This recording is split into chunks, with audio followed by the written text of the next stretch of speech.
कशी आहे तब्येत तुमची वगैरे? आता ट्रीटमेंट चालू आहे तुमच्यावर, काय म्हणायचं?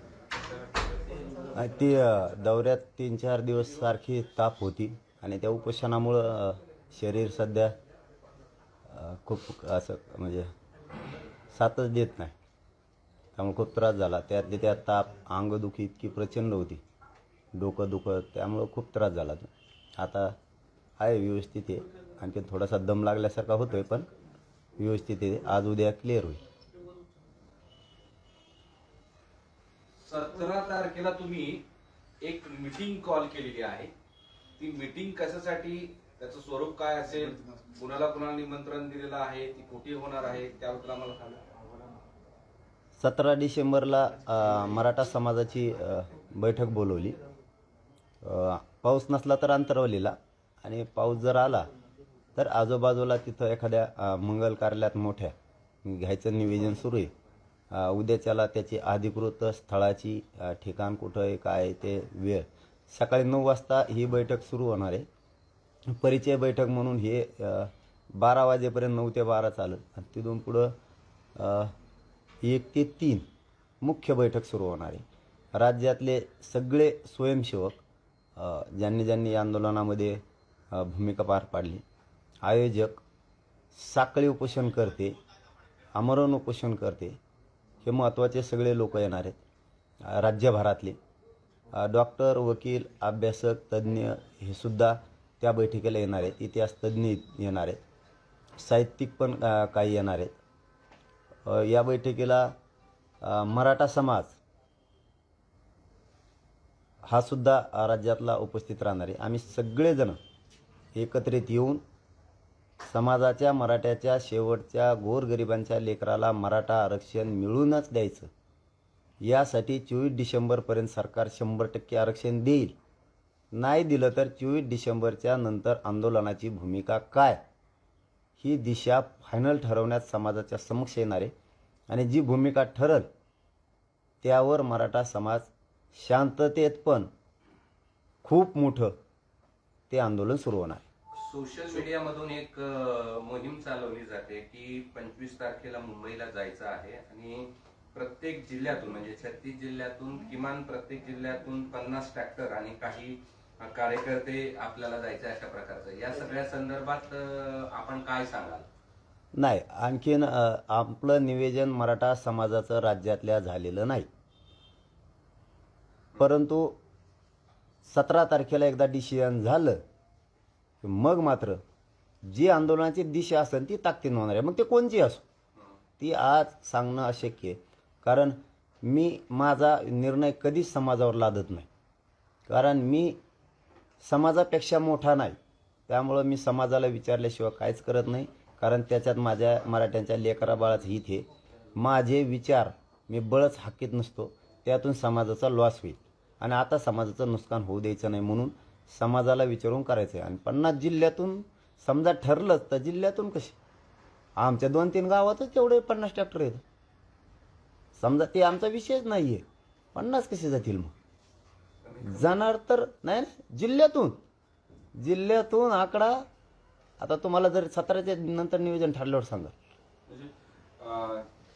म्हणजे याचा अर्थ तुमचं मानसिक तयारी झालेली आहे, फक्त निर्णय व्हायचा आहे का की 25 डिसेंबरला विधान भवन धडकायचं ट्रॅक्टर घेऊन? नाही, समाजाला विचारल्याशिवाय नाही. समाज जे म्हणल त्यापेक्षा चौपट होणार, मग ते काही असो. समाजातल्या वेगवेगळ्या स्तरावर सोशल मीडियावर असे सगळे व्हॉट्सअप, फेसबुक या मीडियावर मेसेज चालू आहेत की ट्रॅक्टर ट्रॉली सोबत 10 समाज बांधव 10 दिवस पुरेल इतकं अन्न, सीधा ट्रॅक्टर चांगल्या स्थितीत असले पाहिजे, 2 जोडी अंगातले कपडे, झोपण्यासाठी कपडे, गॅस, स्टोव्ह, चूल, लाकूड, लागणारं साहित्य शिजवण्यासाठी, हे सगळं असं मेसेज चालू आहे. आणि अनेक व्हॉट्सअप ग्रुपवर आणि फेसबुकवर आले की आता आपल्याला ट्रॅक्टर घेऊन ट्रॉलीसह पोहोचायचंय. हे बघा, मी समाजाची भावनाची कदर करतो. ते समाजाचं भावना आहे, ती वेदना आहे, ती खदखद आहे.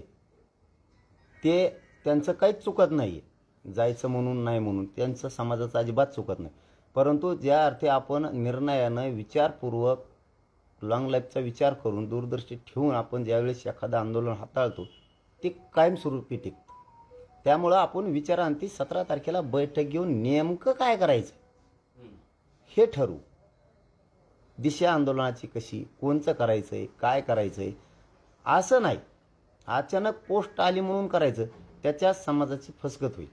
समाज आता फसवू द्यायचा नाही. विचारांती निर्णय घ्यायचा आणि तेव्हा कडेला न्यायचा आहे. उदाहरण म्हणून सांगतो, ते फायनल धरू नका, पण 10 दिवस पुरण एवढं नाही. मग जायचं ठरलं तर मग ते निवेदन म्हणजे निवेदनच होणार.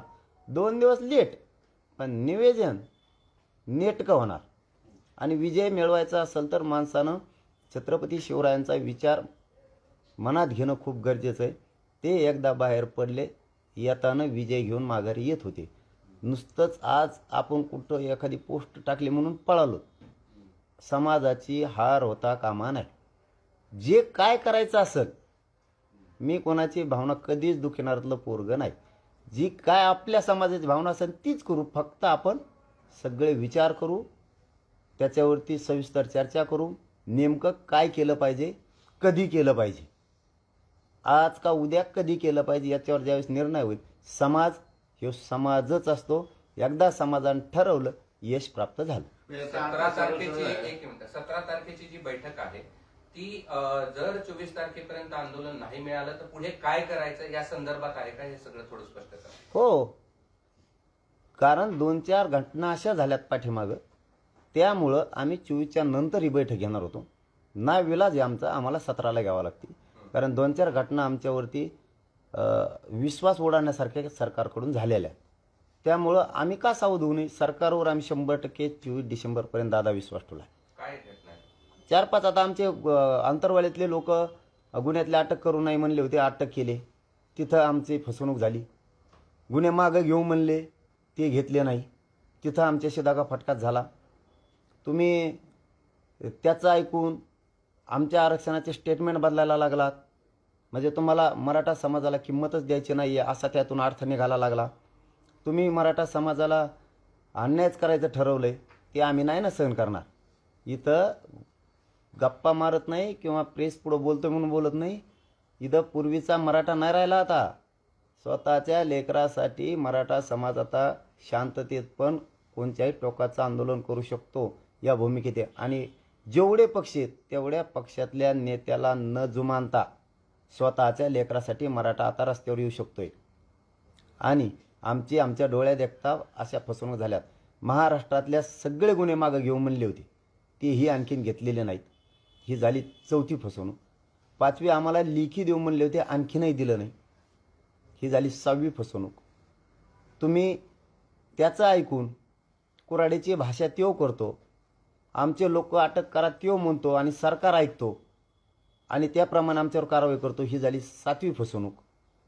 त्यांच्याच पाहुण्यांनी त्यांच्याच हॉटेलं जाळलेलं असताना आंदोलन ह्या मराठ्यांचं बदनाम केलं. आमचे नांदेड जिल्ह्यापासून लातूर, नायगावचे, बीड, माजलगावचे लोक विनाकारण गुंतवलेत. ज्यांना सगळ्याच महाराष्ट्रातले एकाचं नाव घेण्यापेक्षा विनाकारण गुंतवलेत. आमची फसवणूक व्हायला लागली, आम्ही कवर थांबणार. आता तुम्ही याला असं जे बोलताय त्यावरून एक नवीन विषय आलेला आहे की छगन भुजबळ असं म्हणतायत की मराठा आरक्षणाला माझा विरोध नाही, पण मीच विरोधक असल्याचं चित्र रंगवलं जात आहे. 24 डिसेंबर रोजी मला गोळी घालून ठार मारले जाऊ शकते असा पोलिसांकडे रिपोर्ट आहे आणि झुंडशाहीला त्यांचा विरोध आहे असं त्यांचं म्हणणं आहे. आता अन्यायाचं बघा, अन्यायाविरुद्ध आवाज उठवणं त्याला जर तो झुंडशाही म्हणत असला तर त्याचे किती प्रगल्भ विचार आहेत त्याच्यावर लक्षात येतं. आणि त्याला कोण गुळी आणीन, ते कशाला कोण खराब करीन हात स्वतःचे, तो काय असा. आणि त्याला चित्र रंगवलं म्हणतो मी जातीयवादी आहे म्हणून. आणि मग कोण आहे तू? कोण आहे? जातीयवादी नाही तर कोण? तू धनगर बांधवांच्या आरक्षणाच्या बाबत गोरगरीब लोक आहेत त्यांच्याबद्दल भूमिका स्पष्ट कर म्हणतो, करत नाही. तिथं तुझा जातीयवाद. ओबीसी महामंडळ सगळं खाल्लं, तुझ्याच लोकांना तू खाऊ दिलं नाही, तिथं तूच अन्याय जातीवाद केला. मराठ्यांना आरक्षण मिळालंच नाही पाहिजे घटनेच्या पदावर बसून तू बोलतो, तिथं जातीवाद तूच करतो. सगळ्या गोष्टी हाताळायच्या तोच. कुऱ्हाडीची कोयत्याची भाषा तोच करायची, पाय तोडायची भाषा तोच करायची, करायला बी लावायची. आंदोलनं गावागावात उभा करायला लावायची, तोच करायला लावायचे. परत म्हणायचं मी द्वेषी नाही आहे. आणि तुला कोण गोळी मारीन कशाला? इतक्या खालच्या दर्जाला जाणारे विचार मराठ्यांचे नाहीत. आणि तुला मारण्यापासून मराठ्याचं काही गुंतलं नाही. आरक्षण घेतो तर आम्ही 100%. तुला काहीच करायची गरज नाही. आणि कोणचा पोलीस असा रिपोर्ट देतो की त्याच्या जीवाला धोका आहे आणि त्याला गोळी मारणारे पोलिसाला आम्ही त्याच्यासारखे कणत नाहीत. हो, त्याच्यासारखे आम्ही असे कणत नाहीत बळत. त्याला कणून हागायची सवय लागलेली, घेणं देणं. त्याला काय गरज आहे असलं काही सांगायची? येडपाटावाने बोलत कोणकडे बी. त्याला काय हे काय मला गोळ्या घालणार आहेत काय करणार आहेत? तू त्याच गोळ्यातून आलेला आहे. तुला काय कोण गोळ्या आणि ते भाषा काय शिकवतो तू हे जवानीची आम्हाला? आता तू मार्गदर्शन करण्याचं वय आहे तुझं. उगाच काही सांगत. आम्ही सांगितलं का नाशिकमध्ये आम्हाला काय प्रॉब्लेम आले? आम्ही सांगितले का? आम्हीच हाताळले. हां, हे नाही का पोलिसाला प्रस्ताव देता आला? जळगावला काय झालं? आम्ही हाताळलं. काय प्रशासनाला नाही का देता आला? पोलीस प्रशासनाला काही नाही देता आला? वाशिमला काय झालं? पोलीस प्रशासनाला आमच्याबद्दल आमच्या बी जीवाला धोका आहे हे नाही देता आलं का? आम्ही तो यासारखं बोंबलत नाही जीवाला धोका भेट नाही आम्ही मारायला.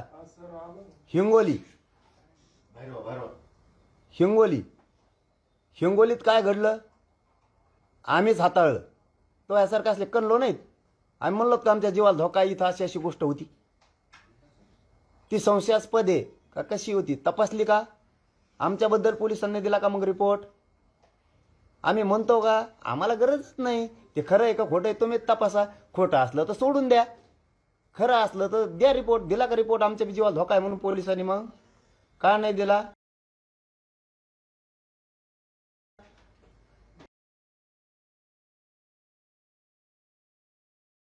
काही जिल्ह्यात 24ला सांगणार आहे. तुमच्या प्रश्नाचं उत्तर मी आज नाही सांगणार. काय धोका आहे काय त्या वेळेस घडलं ना आम्ही बघितलंय ते आम्ही 24ला सांगू. तोवर आम्हाला काही अडचण नाही, काही होत बी नाही आणि आम्ही कशाला भेद बी नाही. हा फार गंभीर आरोप आहे पाटील. हो, तुमच्यावर हल्ला करण्याचा प्लॅन होता का? तिथे काय घडलं नेमकं थोडक्यात तरी सांगा. नाही मी हे बघा आम्ही त्यासारखे करणारे नाही आहेत, भेणारे नाही आहेत. संशय व्यक्त होता त्याच्यावरती पोलिसांनी काय रिपोर्ट दिले का? मग पण आम्ही आज पोत म्हणलो का? तुला कोणत्या पोलिसांनी रिपोर्ट दिलाय आम्हाला ते सांगा. तुझ्याच पोलीस अधिकाऱ्याकडून तूच दबाव आणून त्यांच्याकडून असली कारणं लिहून घेतो, रिपोर्ट द्यायला लावतो. तुझ्या मग कोण गेलं रे गोळ्याला फिळ्याला? कोणाजवळ गोळ्या आहेत? तो ह्या तू आज हाणायला लावलेला आम्हाला अंतर्गतल्या गोळ्या आमजवळ 2-2 खिशे भरून येत तशाच. आणि तू आम्हाला कशाला सांगतो? पण आम्ही असले रडके धंदे करत नाही. रड आमच्यापाशी नसते. काय आहे काय नाही काय संशय आलाय ती त्यावेळी सांगितलेला आहे. त्यांनी तपासलं नाही तपासलं आम्ही देणं दिलं नाही ती संपला विषय. कारण आम्ही भेकाडत नाहीतच, भेत आम्ही नसतोच. तो यासारखं उगा संरक्षण लागून घेण्यासाठी खोटं बोलतं. कुठं पोलीस मागं पुढे हिंडत म्हणून ही देतं आम्हाला. काही दावऱ्यात 30-30 किलोमीटरवर सुद्धा मागं पुढं पोलीस नसायचे. 60-60 किलोमीटरवर सुद्धा मागं पुढं नसायचे. हद्द संपली तरी 20-20, 25-25, 30-30, 50-50 किलोमीटर आम्ही तसंच गेलो तरी आमचा फोन नाही. आम्ही कायच म्हणलो नाही. कार्यक्रमाच्या ठिकाणी संरक्षण असतं आम्ही म्हणलो नाही मधल्या टप्प्यात नाहीये. कुठं काय विरोध झाला आम्हाला हे आम्ही सांगितलं का? रडक्यासारखा तुझ्यासारखा हे होतं आम्हाला आणि ती आम्हाला नाही सांगितलं. आम्ही सांगत नाहीत, आम्हाला गरज नाही. याचं काय हे रडून सरकारला फसवायला लागले, सरकारवर दबाव आणायला लागले, देवेंद्र फडणवीस साहेबांवर जास्त आणायला लागले. याला घ्यायच्या त्याच्या केशी मागं करून याला नाही झोप. याला या आंदोलनाचं काही नाही. याला दाटून ओबीसीचा नेता व्हायचंय आणि स्वतःवरचे सगळे आरोप धुवून घ्यायचे आणि हे ओबीसीला विचारणार नाही आणि कोणालाच विचारणार नाही. इतका घातकी माणूस ही उभ्या आयुष्यात. बाकीच्या गोरगरीब ओबीसी बांधवांनी समजून घेतलं पाहिजे. ओबीसी गरीब धनगर बांधवांनी हे समजून घेतलं पाहिजे. मुद्दा म्हणून मी 1 मिनिट जास्तीचं बोलतोय की धनगर बांधवांनी सुद्धा हे समजून घेणं ग्रामीण भागातल्या गरजेचं आहे. हा प्युअर वापर करणार आहे. गोरगरिबांना न्याय हा देऊ शकत नाही. याची फक्त चाल आहे. हे आलेला आहे मधून, याला डबलमध्ये जायचं नाही. हे जामीनवर. यामुळे याला सरकारला असले खोटे नाटे आरोप करून माझ्या जीवाला धोका आहे, मै छाती दुखती, मला मारतेनच, मला हाणतेनच, असलेच भाषा बोलतेत. आम्ही सुरुवात तू केली, जातीवादाची भाषा तू केली, समर्थन तू केलं, जातीय तेढ निर्माण होईन असं तू केलं. तू बोलतो तू मंत्रिपदाची गरिमाच राखे ना, त्याला आम्ही काय करावं? म्हणून याला त्या केसेस घ्यायच्यात आणि देवेंद्र फडणवीस साहेबांनी याचा डाव समजून घेतला पाहिजे की याला याच्यातून मोकळ व्हायचंय. तुमच्या सुद्धा किंवा तुम्हाला सुद्धा होरगुडून ह्यो पुढे जाईल. आम्हाला देणं घेणं नाही, ते तुमचं राजकारण आहे, तुम्ही जा. पण ह्यो घातकी माणूस आहे, विश्वासघातकी माणसाचा ऐकून तुम्ही मराठ्यांच्या लोकांवर अन्याय करू नका. नसता सरकारच्या विरोधात सामान्य मराठ्याचा जास्त रोष वाढायला लागलाय. जे कोणी ठराविक नेते असतील मराठ्यांचे त्यांना आरक्षणाची गरज नसेल, ते मराठ्याकडून बोलत नसतील. हे मराठी टीव्हीवरती रोज बघतायत. आपल्या बाजूने कोणचा नेता बोलतो, कोणचा बोलत नाही, कोण आपला आहे. त्यामुळं गरीबाला लागतंय, त्याचं ऐकू नका, ही सरकारला आमची विनंती. काही अनुचित प्रकार करण्याचा प्रयत्न केला दौऱ्यादरम्यान तुमच्या जीवाला पण धोका होता? चॅनल आलंय सगळ्या पोलिसांच्या रिपोर्ट बाबत. मग आमचा बी आक्षेप आहे. त्याला काहीच झालेलं नसून जर तो कोणचा पोलीस आहे तो रिपोर्ट देतोय, तो कोणत्या जिल्ह्यातला रिपोर्ट आहे त्याचा बी आम्ही शोध घेणार आहेत आज दिवसभरातच. कोण रिपोर्ट देणार आहे, कशाच्या आधारावर दिलाय, काय केलंय. कारण तुम्ही खोटे रिपोर्ट देऊन दरबारीनं आम्हाला दाबिणार आहेत का? त्यांनी सांगायचं अटक करा, तुम्ही आमचे लोक अटक करायला लागले. अहो साधी घटना सांगतो भाऊ तुम्हाला. त्या माजलगावची नुसती क्लिप व्हायरल केलेली त्या पोरानं. आज ते पोरग 1.5 महिना 2 महिने झाला आधी काय केलं त्याने असं एवढं, नुसती क्लिप व्हायरल केली. हे अन्याय. त्याचं ऐकून सगळे नेते म्हणतायत बीड जिल्ह्यातले मराठ्यांच्या आंदोलकांनी आमच्या घरावर हल्ला केला नाही, तरी 3,000ची यादी कसं काय बीड जिल्ह्यात, त्याचं ऐकूनच आहे ना. हे देवेंद्र फडणवीस साहेबांच्या लक्षात यायला पाहिजे. तुमच्या विरोधात समाजाचा रोष वाढायला लागलाय, त्याचं ऐकून तुम्ही आमचे लोक गुतायला लागला. तुम्ही आमच्या लोकांना नोटीस द्यायला लागल्यात जालना जिल्ह्यातल्या. हे काय प्रकार आहेत तुमचे? तुम्ही त्या नांदेड जिल्ह्यातल्या नायगाव तिकडच्या सगळ्या लोकांना नोटिसा सोडायला लागलात. तुम्ही परभणीच्या लातूरच्या लोकांना नोटीस सोडायला लागलात. आणि जातीय दंगली त्यो घडून आणतोय. हे सर्वसामान्य ओबीसी बांधवात आणि मराठा बांधवात, धनगर बांधवात सामान्यात द्वेष पसरायला लागलाय, आंदोलन उभा करायला लावा लागलाय आणि आमच्यात नाराजी पसरण. धनगर बांधवांना माझी विनंती सामान्य की सामान्य बांधवांना, धनगर बांधवांना विनंती की आपण रोज एकमेकाच्या ताटात खातो उठतो, याच्यासाठी आपल्यात नाराजी पसरायला नको. शहाणपणाची भूमिका माझी तुम्हाला घ्या, ही तुम्हाला विनंती माझी. मला गोळी मारली जाईल असा पोलिसांचा रिपोर्ट जो होता तो विधानसभेत सादर केलाय. मात्र भुजबळांनी हा दावा केल्याच्या नंतर याचा आता कोणी निषेध करणार नाही का, असं भुजबळांनी प्रश्न विचारलाय. अरे कोणी काही करणारच नाही, निषेध काय करते. मग हेच सरकारला सांगतो ना मी, तुम्ही ते काही बोलत राहणार आणि तुम्ही त्याच्या बाजूने उठून मराठ्यावर अन्याय करणार. हे मराठ्याला दिसायला लागले टीव्हीवरती, घराघरातल्या मराठ्यांना वाटायला लागले त्याची एकट्याचीच बाजू सरकार घ्यायला लागले आणि मराठ्यावर अन्याय करायला लागले. हे सरळ सरळ दिसायला लागले. मी हे जबाबदारीनं शब्द वापरतोय की सरकार त्याच्या दबावात यायला लागले एकट्याच्या, त्याला त्याच्या केशी नील करून घ्यायच्यात. खोटे नाटे आरोप करून तो सरकारची फसवणूक करून मराठ्यावर अन्याय करायला लागलाय. सरकारनं मराठ्यावर अन्याय होऊ देऊ नये. गावखेड्यात सरकारविषयी रोष पसरायला लागलाय त्याच्यामुळं, कारण लोक टीव्हीवर बघतायत की सरकार त्याची बाजू घेऊन बोलायला लागले आणि मराठ्यावर अन्याय करायला लागले. मराठे याला अन्याय झालाय आमच्यावरती, आंदोलनातून सरकारला उत्तर देणार म्हणजे देणार. तुम्ही जर त्याला पुढं असंच बळ दिलं तर. त्यांना सांगितल्यानंतर त्यांची सिक्युरिटी वाढवण्यात आलेली आहे. तुमच्या सोबत सुद्धा अशा पद्धतीचे प्रकार झाल्याचं तुम्ही व्यक्त केलंय मत. पण तुमची सिक्युरिटी सरकार वाढवत नाही का? तुम्ही सरकारला तुमची सिक्युरिटी वाढवण्यास सांगणार आहात? आम्हाला नको बी, आमच्यावरची त्याला द्या, आमच्यावरची त्याला द्या. त्याच्या मागं पुढं 10,000 हजार ठेवा, काही देणं घेणं नाही आम्हाला. फक्त आमचं एकच पण आहे, तो जो शब्द वापरतोय ना ह्यो बी मी जबाबदारीनं बोलतोय. सारथीप्रमाणे अण्णासाहेब पाटील विकास महामंडळाप्रमाणे ओबीसींना सुद्धा सवलती द्या, समानता आणा, हे त्याचं म्हणणं आहे. आम्हाला एकच सारथी आहे, त्याला सुद्धा तो विरोध करतोय. इतक्या खालच्या दर्जाचा माणूस, त्याच्यासाठी राजगादी किती खेटली सारथीसाठी हे त्याला माहीत नाही. ती आज लेकरांच्या कामाला आली, तिला सुद्धा तो विरोध करतोय. समानता नेमकी त्याला आरक्षणात का नको ही जबाबदारीनं म्हणतोय. मग तू जातीवादी नाही आहे ना? आमच्या शासकीय नोंदी सापडल्या आरक्षणातल्या, त्याच्यात तुझी एकही नोंद नाही आहे पूर्वीची, तरी तुला फुकटात आरक्षण दिलंय. आमच्या नोंदी आहेत, तिथं तुला समानता का नको? तू कशामुळं म्हणतो मराठे ओबीसीत नको? जे जे नेते मराठ्यांच्या बाजूने बोललेत ते मराठा समाजाच्या वतीनं मी आज त्यांचं मनापासून आभार मानतो. हो, विधानसभेत जे जे बोललेत त्यांचं, कारण ते मराठ्यांच्या बाजूने बोललेत. जे बोलत नाहीत त्यांना मराठा बघतोय. मराठे त्यांना पुढच्या काळात दारात सुद्धा उभा करणार नाहीत. ही मी तुमच्या काळ्या दगडावरची रेखी तुम्हाला छातीत ठोकून सांगतो. कारण पूर्वीचा मराठा आता राहिला नाही. यांना मराठ्यांनी मोठं केलंय आणि हे आज मराठ्याच्या लेकराच्या विरोधात बोलतायत. हे मराठ्यांच्या डोक्यात आता फिट झाले आणि तुम्ही काही ताकद वापरा, पैशाची, कशाची, दादागिरीची, गुतवायची, मराठी आता माग हटत नाहीत, किशीला भेट नाही. गर्दीवर स्वार होऊन तुम्ही हवं ते बोलणार का, असा प्रश्न जो आहे तो दरेकरांनी उपस्थित केला. मराठ्यांची वेदना आहे. हवेवर स्वार होणारा मी नाही, तुम्ही येत. कारण तुम्ही ज्या हवेवर मोठे झाले होते त्या हवेतून बाजूला जाऊन बँकेतून आपण काय काय खाल्लं हे धुवून काढण्यासाठी तुम्ही कुठे गेलात आम्हाला माहिती आहे. आम्हाला जास्तीचं बोलायला लोकांना लावू नका, कारण तुम्ही मराठा समाजाचे. हवेचा वापर कोण करतो हे तुमच्याकडून शिकावं. ती भाषा आम्हाला शिकवू नये तुम्ही. हवेचा रुख काय असतो आणि त्या हवेचा फायदा कसा उचलायचा हे तुम्हाला माहिती आहे आणि तुम्ही तो उचललेला आहे. ते आम्हाला शिकवू नका. मी ना नेता आहे ना पिता आहे. मी मराठ्यांचा सेवक आहे. मराठा सेवक म्हणून काम करतो, मराठ्यांचं लेकरू म्हणून काम करतो आणि मराठ्यांच्या त्या सभा नाहीत. मी एक तोंडाने सांगतो, तुम्हाला सांगायची गरज नाही. त्या वेदना आहेत, वेदना, आणि त्या आम्ही मांडतोय. फक्त तुम्हाला खपा नाही. तुम्हाला खपा नाही. फक्त एक गोरगरिबाचं लेकरू गोरगरिबासाठी लढतंय, ही तुमची सगळ्यात मोठी पोटदुखी आहे.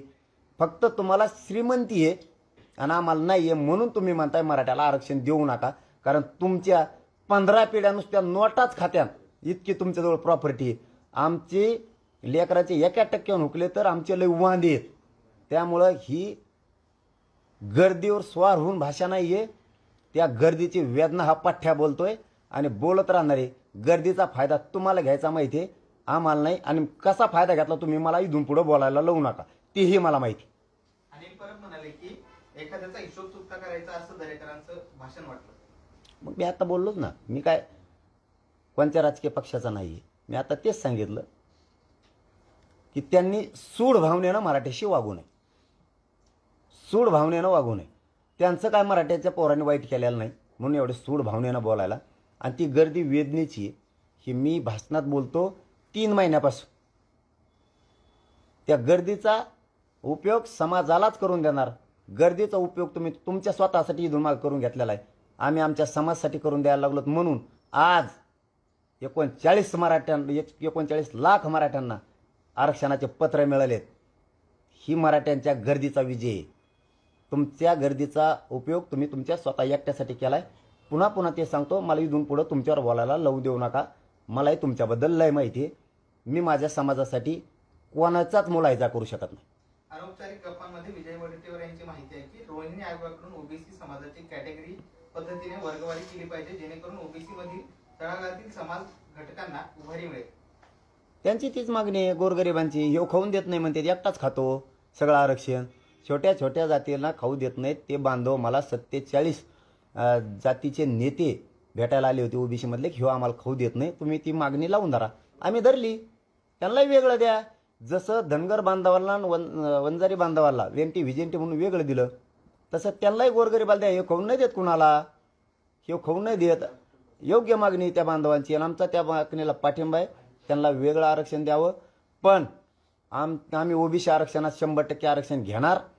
पण आमच्यामुळं धनगर बांधवाच्या आरक्षणाला, वंजारी बांधवाच्या आरक्षणाला धक्का लागत नाही, हे सामान्य धनगर बांधवांनी ओबीसी बांधवांनी समजून घ्यावं, ही माझी त्यांना विनंती आहे. तुमच्या आरक्षणाला आमचा धक्का लागत नाही, याच्यामुळं तुमच्यात आमच्यात नाराजी नको, ही पुन्हा पुन्हा माझी तुम्हाला विनंती. राज्यात जे काही वातावरण खराब होतंय त्याला तुम्हालाही जबाबदार भुजबळ धरताय. काय संबंध आहे? आम्ही काय खराब केलंय?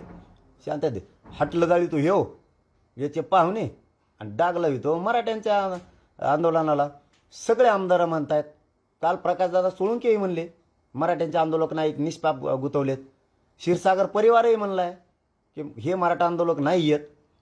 मग याचं एकटेच घोडं कुठं दामटितो? तो हाटेल तूच जाळून कुठं दामटितो रे? आणि परत बोंबलतो. मग हे झालं ते झालं. काय झालं? तूच जाळीतो. लफडे शिकतो का आम्हाला? सगळ्या दुनियात लफडे करून आला. तो नादी लागू नको. आणखीन बी सांगतो आम्ही, नादी लागू नको. कारण तो हाटलं तूच जाळीतो आणि गप्पा हाणतो इकडं. सगळे सांगतात आम्ही नाही. मराठीचं आंदोलन बदनाम करतो, सरकारवर दबाव आणतो. देवेंद्र फडणवीस साहेबाला पुन्हा पुन्हा माझी विनंती, याचं ऐकून तुम्ही मराठीवर अन्याय करू नका. हे याने पिक्चरात काम केलेलं आहे, हे ते स्टाईल इकडे हाणायला जात आहे. हे उघड डोकं खराब करतंय. मागासवर्ग आयोगाचे माजी अध्यक्ष निरगुडे यांनी विदर्भातील एका मंत्र्याने बोलवून आमची जात ओबीसी मध्ये घेण्यात यावी असा दबाव टाकण्यात आला होता आणि तो समाज पुढारलेला आहे. आता या सगळ्या दबावामुळे निरगुडे यांनी आपला राजीनामा दिला असं देखील त्यांनी मुद्दा काय मागासवर्ग आयोगाचे माजी अध्यक्ष निरगुडे जे आहेत ना, त्यांनी विदर्भातील एका मंत्र्याने बोलवून निरगुडेंना आमची जात ओबीसी मध्ये घेण्यात यावी असा दबाव टाकला होता आणि यातूनच त्यांनी हा राजीनामा दिला. नाही ते काय मला मी नाही बघितलं अधिकृत, पण असू शकतं काय मला ते माहीत नाही अधिकृत त्याचं काही. त्यामुळं कसं बोलणार. फक्त माझं एक मत मात्र स्पष्ट आहे, आयोगाचे अध्यक्ष आत्तापर्यंत जेवढे झाले त्यांच्या जात बघू नये, कारण ते संविधानानं गठीत केलेला आयोग आहे, त्याच्यात जात बघू नये. आणि ते जात म्हणून कुठलाच अध्यक्ष काम करत नसतो. आणखीन तरी मंत्र्यांनी यांनी एकट्याने जातीवर बोलणं बंद करावं, कारण त्याचं म्हणणं आहे, मगाशीचा तुमचा प्रश्न होता की त्याच्यावरती हल्ला होणारे कोणी निषेध करणार आहे का. माझा प्रतिसवाल आहे सगळ्या आमदार मंत्र्यांना की त्यांनी महापुरुषाच्या जाती काढल्या, भारतात आत्तापर्यंत कोणी काढल्या का, त्याचा निषेध कोण करणार आहे, कोण करणार आहे त्याचा निषेध. आणि याचं जर एवढं मोठं मन आहे, हे जर जातीवादी नसतं याने आत्तापर्यंत माफी मागितली असती की माझ्याकडून चुकीनं त्या महापुरुषांच्या जाती निघाल्या. अरे का माणूस आहे का हे, याचं ऐकू नका. तुम्हाला सांगतो मी, सगळा मराठा समाज विनाकारण तुमच्या विरोधात रोष व्यक्त व्हायला लागले, याचं ऐकू नका. हे मोगम पंचदाहो दर्शित येऊ कुंकड रान हंतय, कुंकड शेंगा झोडीत आहे. वळतीवर अनौपचारिक गप्पांमध्ये म्हणाले की आता ओबीसीला ओपन कॅटेगरीचा दर्जा द्या हीच मागणी आम्ही करणार आहे. काय करा, ओबीसीला ओपन कॅटेगरीचा दर्जा द्या हीच मागणी आम्ही करणार आहे. ओबीसीला हा. नाही ते त्यांचं ठरीत आहे ना, आम्हाला ओबीसी तेच. तुमचं काय काय ठरा देतो ओपनात या नाही तर तिकडे ग्राउंडवर या नाही तर कुठं राहा. आम्ही म्हणत नाही तुम्हाला ओबीसीच्या बाहेर जाणार, आम्ही ओबीसीत जाणार आहेत, कारण ते आमचा हक्काचं आहे आणि आम्ही घेणारच. माझा याचबरोबर लक्षात आलं म्हणून सांगतो, कुणबी प्रमाणपत्र सरसकट महाराष्ट्रातल्या मराठ्याला पाहिजेत, याच्यावर आम्ही ठाम आहेत. पहिल्यापासून मी सांगतोय, ज्याला घ्यायचं त्याने घ्यायचं, ज्याला नाही घ्यायचं त्याने घ्यायचं नाही. पण गोरगरिबांच्या पोराच्या अन्नात माती कालायचं काम करायचं नाही. इथं जोर जबरदस्ती नाही की तो घ्यावं म्हणून. धन्यवाद. पण एक प्रश्न असा आहे की विदर्भातल्या एका मोठ्या नेत्यानं त्या निरगुडेंवर, अध्यक्ष जे होते त्या निरगुडेंवर असा एक दबाव टाकला म्हणे की मराठ्यांना ओबीसी मध्ये घ्या, अशा पद्धतीनं कार्य करा, म्हणून त्यांनी रिझाईन केलं, राजीनामा दिला, अशी एक चर्चा आहे. जर एखादे म्हणले असले मराठ्याला ओबीसीत घेता, मराठ्यांच्या नोंदी आता घ्यायला पाहिजे, राजीनामे द्यायचे काय गरज आहे. तिथं काय जातीवाद आणायचा, तिथं जात बघायचीच नाही. तिथं आपण ज्या संविधानाची शपथ घेऊन तिथं बसलोय, ज्या संविधानाचे रूल आपण तिथं घेऊन बसलोय, तिथं जातीचा संबंध नाही. न्यायपालिका म्हणूनच त्यांनी समाजाला मागणी झाली तर न्यायच दिला पाहिजे, तिथं जात आडवी आता कामा नाही. असा अध्यक्ष संविधानाच्या पदावर बसलेला असला पाहिजे, तसा मंत्री सुद्धा असला पाहिजे. पण आता नवीन अध्यक्ष निवडले गेले ते मराठा आहेत. मी जात म्हणलो ना तुम्हाला, काल सुद्धा म्हणलो, आज सुद्धा म्हणतो, संविधानाच्या नियमात बसलेला माणूस, संविधानानं गठीत केलेला आयोग, त्याला जात नसते. आणि तुम्ही जर जात काढत असताल त्यांची, इथून मागचे जेवढे आयोगावर अध्यक्ष झाले, आम्ही एकदाही मराठ्यांनी जात काढली नाही. आमच्याविषयी तुमची पोटजळी एवढी कशामुळे, ते जातीचा काय संबंध. तो माणूस त्या लेवलचा आहे म्हणून तिथं बसवला जातो, कोणीही असो, इथून मागची असो इथून पुढची असो, त्याची लेवल असल्याशिवाय त्याला बसवलं जात नाही. त्यांची लेवल दर्जा असायला लागतो आणि तो दर्जा त्यांच्यात आहे. म्हणूनच सरकारनं, संविधानानं त्यांना त्याच्यावर बसवलंय आणि ते नियमाचं पालन करूनच तिथं काम करत असतो, कुणीही माणूस असो. मराठ्यांना द्यायचं म्हणलं की जात, सारथी म्हणलं की जात, आणि तू कवर वर बुडीत होती. सरकारने दबावात येऊ. दुसरंही सांगतो आता याच्याबरोबर आणि थांबतो. याच्याबरोबर सरकारनं आम्हाला 9 वेळेस फसवलं आत्तापर्यंत. ह्या महिन्याच्या आत त्यांनी नुसतं सांगितलं आम्हाला सुद्धा सारथी बरोबर द्या, लगेच सवलती लागू केल्या. आम्ही म्हणलो कम केल्या. अरे तो यासारखं जळत नाहीत आम्ही, येडपट कुंकड, तो यासारखं जळत नाहीत आम्ही. द्या काय सवलत द्यायची ती, मोठं मन आहे मराठ्याचं, द्या. पण याबरोबर सरकारला आज मी जाहीर विनंती करून सांगतो, तुम्ही लागू केल्या सवलती, आमचं दुखणं काही नाही, पण सारथीचे PhDचे जे जे विद्यार्थी सगळे थांबलेत, ज्या नियुक्त्या थांबल्यात, ACBCच्या ESBCच्या थांबलेल्या, ह्या सगळ्या MPSCचे विद्यार्थी कुठं कुठं आंदोलनाला बसलेले आहेत, EWHचे विद्यार्थी, यांना सगळ्यांना नियुक्त्या द्या, त्यांनाही सवलती द्या, आमचं काय म्हणणं नाही, पण आमचे जे 2-2 वर्षापासून पोरं डांबून ठेवलेत यांच्या तुम्ही नियुक्त्या बाहेर तातडीनं काढा, नसता पुन्हा त्याच्या विरोधातही आम्हाला आंदोलन करावं लागणार हे सरकारनं बी समजून घ्या. त्या पोराच्या पाठीशी सरकारनं उद्यापासून खंबीर उभा राहा किंवा आजपासूनच तुम्ही ते काम सुरू करा. चंद्रकांत दादा पाटलांना विनंती आहे की त्या पोरांचे प्रश्न उपसमितीचे अध्यक्ष तुम्ही आहेत, ते बाहेर काढा सगळे मॅटर. EWHचे विद्यार्थी आहेत, MPSCचे विद्यार्थी आहेत, सारथीचे विद्यार्थी आहेत, अण्णासाहेब पाटील विकास महामंडळाचे विद्यार्थी आहेत, लटाकलेत. हे कोणालाही ठेवू नका, यांना सगळ्यांना नियुक्त्या द्या. त्यांना देताना आमचा विरोध नाही, पण हे आमचे थांबवलेले यांना द्या. आम्ही विरोध करणाऱ्यातले नाही आहेत, कारण त्याचं ऐकून इथून पुढं सरकारनं आणि देवेंद्र फडणवीस साहेबांनं मराठ्यावर अन्याय करू नका. तुम्हाला ही शेवटची विनंती करतोय मी 3 दिवसापासून. नसता आम्हाला 24 डिसेंबरच्या नंतर नाविलाजानं शांततेत मोठं आंदोलन पुन्हा सुरू करावं लागणार आहे. परत म्हणू नका हे काय झालं. तुम्ही मुलांच्या भवितव्याचा विचार करताय, मात्र छत्रपती संभाजीनगर जिल्ह्यामध्ये छत्रपती शिवाजी महाराजांच्या स्मारकासमोर एका युवकानं आत्महत्या केली आहे, आणखी एक बळी गेलाय. सरकार बळी घ्यायतोच किती आमचे, आम्ही तेच सांगतोय. तो बोलला की त्याला देता लगेच, काल बोलला आज लगेच सुरू झाल्या सवलती. आम्ही काय म्हणत नाहीत, तो बोलला की आमच्या लोक लगेच अटक जाणार तेच आहे. हे अन्याय नाही का आमच्यावर. PhDचे विद्यार्थी आमचे कितीतरी आहेत, आमचे सारथीचे विद्यार्थी आहेत, महामंडळाचे विद्यार्थी, EWS मधले विद्यार्थी आहेत, MPSCचे विद्यार्थी आहेत. जेवढे मराठ्यांचे 2 वर्षापासून लटकलेले पोर आहेत, हे आजपासून तुम्ही तातडीनं ते मार्गी काढा. नसतात तुम्ही आम्ही बोलतो ते देत नाहीत आणि तो बोलतो ते देत आहेत. हे रोष समाजात चाललाय. देवेंद्र फडणवीस साहेब, तुम्हाला माझी विनंती आहे, तुम्ही हे सगळे विषय हाताळा आणि ताबडतोब बाहेर काढा. ही आत्महत्या आमच्या बांधवाची जी आत्ता झाली संभाजीनगरला, हे तुमचे बळी आहेत सरकारचे. याच्यात मुख्यमंत्री, 2 उपमुख्यमंत्र्यांना लक्ष घालून आमचे पुरे प्रश्न मार्गी काढा आणि महाराष्ट्रातल्या सगळ्या केसेस मागे घ्या. त्याचबरोबर 24 डिसेंबरच्या आत आरक्षणच द्या. त्याचं ऐकून जर तुम्ही मराठ्यावर अन्याय केला, तुम्हाला त्याच्याच गळ्यात हात टाकून हिंडायला लागल. मराठ्यांचा विषय तुम्ही सोडून देणे. पहिला मराठा आता राहिला नाही. स्वतःच्या लेकरासाठी आम्ही कुठे जाऊ शकतो आणि मी माझ्या समाजाला मायबाप मानलेले, मी त्यांचं लेकरू आहे. मी जीव जरी गेला तरी 1 इंच सुद्धा आरक्षण घेतल्याशिवाय माग हटणार नाही. हे शब्द मी माझ्या मराठ्याला दिलेला आहे आणि तो मी पुराच करून तुम्हाला दाखविल, हे लक्षात ठेवा.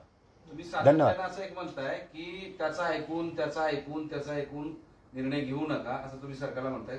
सरकार भुजबळांचं ऐकत आहे असं तुमचं म्हणणं आहे का थेट? मग कोणाचं ऐकत आहे? त्याचंच ऐकत आहे ना, त्याला काही सुचना. आणि तो काय करायला लागला, या गोरगरिबांच्या आरक्षणाचं त्याला देणं घेणं, पुन्हा त्याच विषयावर आणलं तुम्ही मला. धनगर बांधवांच्या गोरगरिबांच्या आरक्षणाचा विषय तो हाताळत नाही. धनगर बांधवांची संख्या दाखवायची सभेत, OBC बांधवांची गोरगरिबाची संख्या दाखवायची सभेत, आणि इकडं सरकारकडून आरक्षण सोडून न घेता किशी सोडून घ्यायला लागला त्याच्या. गोरगरीब, धनगर बांधव, वंजारी बांधव, OBC बांधवांना, 18 पगड जातीच्या आलुते बलुतेदार बांधवांना माझी विनंती, ह्यो तुम्हाला मराठ्यांच्या विरोधात भडकवतोय, सभेला गर्दी करून घेतो, तुमच्या आरक्षणाचा प्रश्न सोडत नाही, तुमच्या OBC महामंडळाचा प्रश्न सोडत नाही. तो इकडे येऊन सरकारला असं बोलतोय, तुम्ही माहिती घेऊन बघा बांधवांना, OBC बांधवांनो, ते इकडून असं बोलतोय. माझ्या सभेला मग इतके लोक होते ना, मग घ्या मग आपल्या केशी माग. काल एक केस त्याची मागे घेतली तुमच्या दबावामुळं. तुमच्या लेकराच्या आरक्षणाचं काय? तुमचे गोरगरिबांचे लेकर रात्रंदिवस कष्ट करतात. आमचं कोण यावं म्हणून बोलत नाही मी. आम्ही एकटेच 50-55% आमचं आरक्षण आम्ही घेतो. तुम्हाला हुशार करतोय. माझ्या शब्दाचा तुम्हाला काही दिवसांनी 100% पश्चाताप येईल की जरांगे पाटील OBC बांधवांना, धनगर बांधवांना, वंजारी बांधवांना समजून सांगत होते तुमच्या आरक्षणाला आमचा धक्का लागत नाही, याचं ऐकू नका. यात तुमचा गर्दी म्हणून सभेला वापर करून ह्यो याच्या केशीतून सुटायला बघतोय. ह्यो एवढा मतलबी माणूस आहे, ओबीसी बांधवांनो आणि धनगर बांधवांनो, आपण एका गावात राहतो, आपण एकमेकाच्या ताटात खातोय, आपण एकमेकाला चहा पाचतोय, याच्यामुळे आपल्यात नाराजी नको व्हायला. ह्यो याच्या किशी सोडून घ्यायला लागला एवढा मतलबी, याच्यानंतर तुम्हाला कोणाला विचारणार नाही ह्यो माणूस. याचा इतिहास शोधून बघा तुम्ही. याने जसं जसं राजकीय करिअर आतापर्यंत केलंय, इतिहासात यांनी समोरच्याला बदनाम करून लुळविलेलंच आहे, यांनी संपविलेलं आहे. आता याच्यावर अशी वेळ आली, यांनी मागच्या सगळ्या पक्षांना संपविल्यामुळं यालाच आता संपायची वेळ आली. त्याच्यामुळं तुम्ही याचं ऐकून याच्या सभेला गर्दी करून तुम्ही तुमचे लेकर संपून घेऊ नका. ह्यो याच्या केशीतून बाहेर निघायला लागला, इतका स्वार्थी माणूस आहे. तुम्ही काल म्हटले होते की छगन भुजबळांचं ऐकलं तर काही नेत्यांचं भविष्य संपून जाईल. कोणते नेते नेमकं? आता इथून मागं सगळे संपलेत त्यांनी. त्याला मिळालं की तो पुढं जातो, मागच्याला तुडितो की पुढं जातो, इकडच्याला तुडीला की तिकडं जातो. तो म्हणजे माणूसच विचित्र आहे. असा प्राणीच जन्माला मी बघितला नाही. खूप प्राणी हा विचारायचं कामच नाही. काय ते डायलॉग, कागदच घेऊन हिंडतो. पिशीच केली त्याने एक बाजाराची. कुंकड कागद दाखवतो, कुठून लिहून आणतो कुठून नाही. कसं सापडतं याला काय नमुना लागला हो महाराष्ट्राला. सगळ्या मंत्र्यात नमुना हे हो. सगळे मंत्री इकडं, एकटंच इकडं. याचं लफडं सोडून घ्यायला लागलं हे मोकळं. अरे गोरगरिबाची कदर कर. नेता म्हणून घेतो स्वतःच्या ओबीसीचे, गोरगरिबांची कदर कर. समानता शब्दाचा अर्थ कळून घे. सारथीमध्ये समानता पाहिजे म्हणतो, सारथीला दिलं तेच आम्हाला द्या. तिथं समानता पाहिजे तुला. महायुती आमच्या आधीची, बार्टी सारथीच्या आधीची, तार्टी सारथीच्या आधीची. भाऊ आम्हाला डोके आहेत, तू समजू नको तुलातले डोकं आहे. मग आरक्षणात दे ना समानता. कवर खातो एकटाच गिळतो पाचाना फाचाना. चला धन्यवाद. लोकशाही मराठी ऐका, पहा, जागरूक रहा.